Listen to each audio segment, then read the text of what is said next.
Welcome to the my YouTube channel.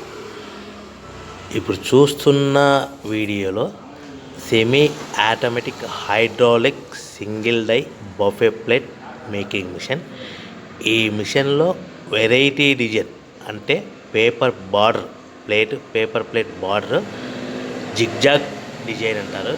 ఈ paper plate border diamond cutting కూడా అంటారు.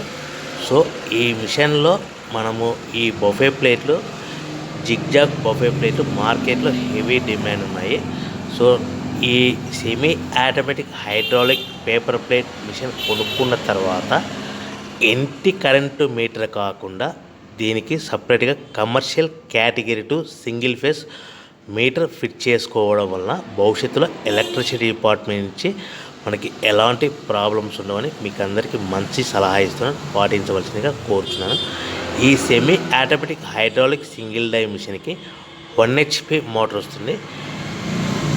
ఈ మిషన్ మోటార్ని మనము గేర్ ఆపరేటింగ్ ద్వారా ఈ వీడియోలో గమనించండి. రైట్ హ్యాండ్ గేర్ ఉంటుంది. ఆ గేర్ మనము షీట్లో డైలో మనం ప్లేటు ఈ విధంగా పెట్టాలి. పెట్టిన తర్వాత గేర్ వెనక్కంటే డై పైకి పోతుంది. 1-2 సెకండ్లు ఆగిన తర్వాత అదే గేర్ని ముందుకు అంటే డై కిందికి వస్తుంది. మన తయారైన ఈ జిగ్జాగ్ ప్లేట్ ఈ విధంగా ఉంటుంది.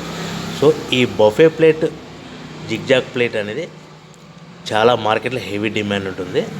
సో మనం మిషన్ కొనుక్కున్న తర్వాత దీనికి సంబంధించిన రా మెటీరియల్ ఎంత కాస్ట్ పడుతుంది, సో ఈ మనం ఆ రా మెటీరియల్ షీట్లని మనం ఇంటికి తెచ్చుకుంటే ఎంత షీట్ ట్రాన్స్పోర్ట్ ఛార్జెస్ పడుతుంది, తెచ్చుకున్న షీట్ని ఈ విధంగా మిషన్లో ఆపరేట్ చేస్తే పవర్ బిల్ ఎంత పడుతుంది అనేది మీకు క్లియర్గా ఎక్స్ప్లెయిన్ చేస్తాను. సో మనం ఒక షీట్ కాస్ట్ వచ్చేసి ఉదాహరణకి మీకు అర్థం అవ్వడానికి చెప్తాను. ఈ రేట్లు అనేటివి స్థిరంగా ఉండవని మీకు అందరికీ తెలియజేస్తున్నాను. వారానికి ఒకసారి 10 రోజులకు ఒకసారి 5 పైసలు 10 పైసలు పెరుగుతూ పోతూ ఉంటుందని గమనించవలసిందిగా కోరుచున్నాను. సో మనకు మీకు అర్థం అవ్వడానికి ఉదాహరణకి షీట్ కాస్ట్ ₹1.50 ఉంటుందనుకో, 1.50 ఉంటుందనుకోండి. దాని హెవీ బల్క్లో మనం ఇంటికి తెచ్చుకుంటే ట్రాన్స్పోర్ట్ ఛార్జెస్ మనం ఒక ఆటోలో మనకు తెచ్చుకుంటే దానికి 10 పైసల నుంచి 15 పైసలు పడుతుంది అనుకోండి. 1.50 ప్లస్ 10 పైసా అంటే 160 పైసా మనకి ఇంటికి చేరుతుంది. సో తెచ్చుకున్న షీట్ని మనం ఈ విధంగా మిషన్ ఆపరేట్ చేస్తే మినిమం 5 పైసల లోపల పవర్ బిల్ పడుతుంది. అంటే 1.65 పైసలు మన ప్లేట్ తయారవుతే మనం దాన్ని మార్కెట్లో మినిమం 25 పైసా లోపల మార్కెట్ పెట్టుకొని అమ్ముకోవాల్సిందిగా కోరుతున్నాను. అంటే సుమారుగా ₹2 లోపల మన ప్లేట్ తయారైన ప్లేట్ అమ్ముకోవచ్చని మీకు అందరికీ తెలియజేస్తున్నాను. సో మనకు తయారైన ప్లేట్లు ప్యాకింగ్ కవర్లో ఎన్ని కట్టుకోవాలనేది మీకు ఆర్డర్ ఇచ్చే పార్టీ మీద ఆధారపడి ఉంటుంది.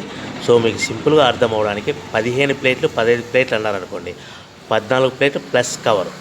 సో 20 ప్లేట్లు అన్నారనుకోండి, 18 ప్లేట్లు కానీ 19 ప్లేట్లు కానీ ప్లస్ కవర్. ఈ విధంగా మనం 1-2 ప్యాకింగ్ చేసుకొని అమ్ముకోవాల్సిందిగా కోరుతున్నాను. సో మనం మిషన్ కొనుక్కొని రా మెటీరియల్ కొనుక్కొని తయారు చేసుకున్న ప్లేట్స్ మీ ఏరియాలో కానీ మీ పట్టణంలో కానీ మీ ప్రాంతంలో కానీ అమ్ముకునే విధానం ఉంటేనే వ్యాపారం మొదలు పెట్టండి. దయచేసి మిషన్ కొనుక్కొని రా మెటీరియల్ కొనుక్కొని సొంతంగా అమ్ముకునే విధానం ఉంటేనే వ్యాపారం మొదలు పెట్టండి. మిషన్ ఇస్తాము, రా మెటీరియల్ ఇస్తాము, తిరిగి కొంటాము, అగ్రిమెంట్ ఉంటుంది, మీకు గ్యారంటీ ఉంటుందని అటువంటి మోసపూరితమైన ప్రకటనలు మీరు నమ్మి డబ్బులు కట్టి మోసపోవద్దని కోరుతూ అందరూ బాగుండాలని కోరుకుంటూ జై హింద్.